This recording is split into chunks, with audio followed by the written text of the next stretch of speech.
Hello friends, I'm Jagdish. आज आपने देखा कि एक स्टॉक में नोज डाइव हो रहा था, मतलब कि आप फ्री फॉल हो रहा था स्टॉक। तो इसमें ऑलमोस्ट 26% गिरावट देखा गया है। ये स्टॉक है इंडसइंड बैंक। तो इसने आज निफ्टी बैंक को भी आप वीक कर दिया था इन कंपेरिजन निफ्टी। तो आप देखेंगे कि जो निफ्टी है वो ग्रीन में क्लोज हुआ है, लेकिन निफ्टी बैंक जो है वो आपको -0.75% आपको दिखा रहा है यहाँ पे। तो इसमें ऐसा स्टॉक्स में क्या हुआ है ताकि वो स्टॉक इतना गिर रहा है? और ये गिरावट जो है सिर्फ आज की नहीं है, आज तो डीप करेक्शन देखा गया है। लेकिन ये स्टॉक आप देखेंगे तो कुछ महीनों से जो है जितना गिरा है मार्केट, उससे बहुत ज़्यादा गिर गया मार्केट यहाँ से। यदि आप अपने हाई से देखेंगे, यदि आप इसको हाई से देखेंगे तो आपको दिखेगा कि 2024 का जो हाई है उसमें 61% करेक्शन हो गया। तो 15 महीने से स्टॉक जो है कंटिन्यू धीरे धीरे धीरे धीरे गिर रहा है। क्या तो कुछ रीजन या लॉजिक बिहाइंड है उसके, उसको हम डिकोड करने की कोशिश करेंगे। तो देखा जाए तो आप देख पा रहे हैं कि स्टॉक जो है ऑलमोस्ट जो लो से लेके हमने हाई को रिट्रेसमेंट दिखाया, तो देख रहे हैं कि ऑलमोस्ट 61% 0.8% के नीचे स्टॉक ट्रेड कर रहा है। तो आज इंटरडे में स्टॉक ने 650 का लो बनाया है। ठीक है, तो यदि वो और करेक्ट करता है तो 78.6% के आसपास आ सकता है, जो कि 550 का लेवल है। तभी हम देखते हैं कि क्या क्या ऐसा रीजन हुआ है क्यों स्टॉक करेक्ट कर रहा है। तो why IndusInd bank is falling, तो ऑलमोस्ट 26% का फॉल आपको दिखा चुका है। ये अपने एक साल के लो पर ट्रेड कर रहा है। आप देखेंगे तो स्टॉक जो है इंडसइंड बैंक का जो है एक साल का जो लो है वो 649, आज का ही लो है, जो 52 वीक लो है उसने फ्रेश लो बनाया है। एक साल में क्लोजिंग किया है 656 पे, और एक साल का हाई जो है 1576 है। तो यदि कोई भी स्टॉक अपने एक साल के लो 52 वीक लो को टच करता है, इसके मतलब स्टॉक में वीकनेस है। और अब वीकनेस आपको ये इसके फाइनेंशियल पे भी इम्पैक्ट कर रहा है। आप देख पा रहे हैं कि कंपनी की जो प्राइस टू बुक वैल्यू है वो 0.78 हो गई, मतलब कि एक से कम हो गया। तो बुक वैल्यू ज़्यादा हो गया और 66 जो है मार्केट प्राइस है। तो कोई भी कंपनी अपने बुक वैल्यू थ्योरेटिकल वैल्यू के नीचे ट्रेड कर रहा है, इसका मतलब उस स्टॉक में कुछ ना कुछ प्रॉब्लम है, कुछ ना कुछ वीकनेस है। तो ये जो न्यूज़ आई है वो तो कल के डिस्क्लोजर के बाद जो है आज इसमें एक गिरावट देखा गया है। तो जब उन्होंने कंपनी ने रेगुलेटरी फाइलिंग किया है उसमें उन्होंने डिस्क्लोज किया है कि डिस्क्रिपेंसीज इन डेरिवेटिव पोर्टफोलियो। तो इनके डेरिवेटिव पोर्टफोलियो में एक डिस्क्रिपेंसीज पाया गया है, जिसमें एक 1500 करोड़ का पोटेंशियल लॉस हो सकता है उनको। तो ये जो है कंपनी के नेटवर्थ को 2.34% से जो है कम कर सकता है। ये जो न्यूज़ है, डेरिवेटिव पोर्टफोलियो में जो डिस्क्रिपेंसी आया है 1500 करोड़ का जो है इनका इम्पैक्ट हो रहा है, उनकी नेटवर्थ 2.5 से जो है कम हो सकती है।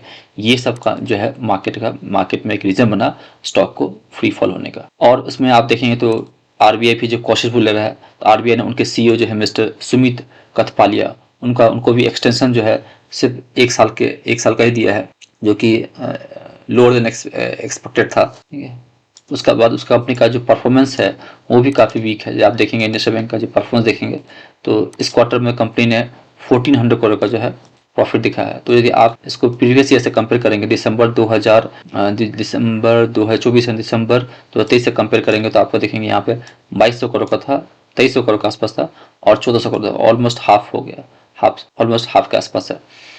तो आपको क्वार्टरली परफॉर्मेंस वीक है, तो वो रिजल्ट भी है जो वीक आ रहा है।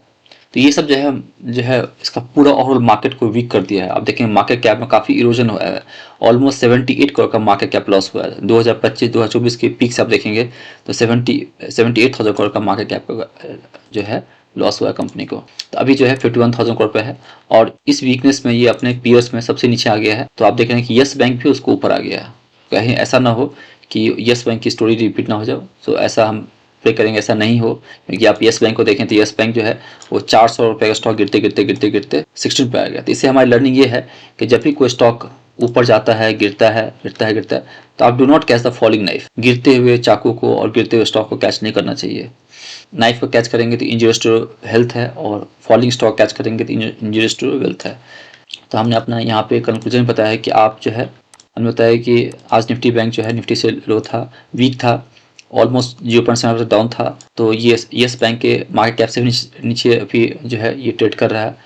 इसमें आपका कॉशियस व्यू रखना है, डू नॉट एवरेजिंग। आप जो बताया कि आप गिर रहा है तो एवरेज मत कीजिए। गिर के जब स्टॉक उठता है, लॉन्ग टर्म व्यू है, तभी जाके कंसिडर करना। अभी इमीडिएट स्टॉक रिबाउंड करेगा ऐसा नहीं लगता, जब तक कोई ऐसा फंडामेंटल डेवलपमेंट नहीं होता है, कंपनी प्रॉफिट नहीं दिखाती है। तो जब कंपनी की जो प्रॉफिट हो रही है, जब तक कंपनी अपने प्रॉफिट के ट्रेंड को, जैसे आप देख रहे हैं सबसे हाईएस्ट कितना है इस कंपनी का प्रॉफिट 23,400। यदि इस प्रॉफिटेबिलिटी को यदि कंपनी बीट करती है तो फिर से जो है फाइनेंशियल इंप्रूव हो जाएगा और शेयर प्राइस में पॉजिटिव इम्पैक्ट दिखेगा। तो बेटर रहेगा आप साइड लाइन रहिए, एवरेजिंग मत कीजिए और कॉशियस भी रखिए, ठीक है। जो जिन्होंने जिन्होंने यदि पोजीशन रखा है तो उनको देखना है कि आपका पोजीशन साइजिंग क्या है, ठीक है। आपके पोर्टफोलियो में वो आप रिस्क बेयर कर सकते हैं कि नहीं, ठीक है। तो इसमें बेटर रहेगा साइड लाइन आना है। तो ये क्विक अपडेट था जो मैंने सोचा कि आपको एज ए ट्रेडर इन्वेस्टर आपको मालूम होना चाहिए। तो इसमें आपको कुछ भी जो है आपको कोई आपका ऑब्जर्वेशंस जो है आप हमें कमेंट कर सकते हैं।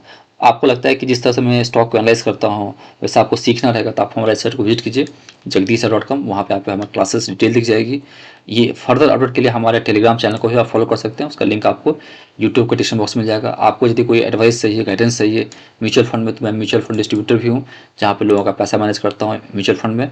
तो वहाँ भी मैं जो है 630 इन्वेस्टर्स हमारे साथ हैं, 13 करोड़ का पैसा मैनेज कर रहा हूँ। 47 लाख ऐसा ही बुक है। तो म्यूचुअल फंड में भी मैं गाइड कर सकता हूँ और आपको सिखा भी सकता हूँ। और किसी तरह का सपोर्ट गाइडेंस है तो आप पिंग करिए और आप गूगल पे हमारा प्रेजेंस भी चेक कर सकते हैं। हैप्पी ट्रेडिंग, हैप्पी इन्वेस्टिंग, बने रहिए।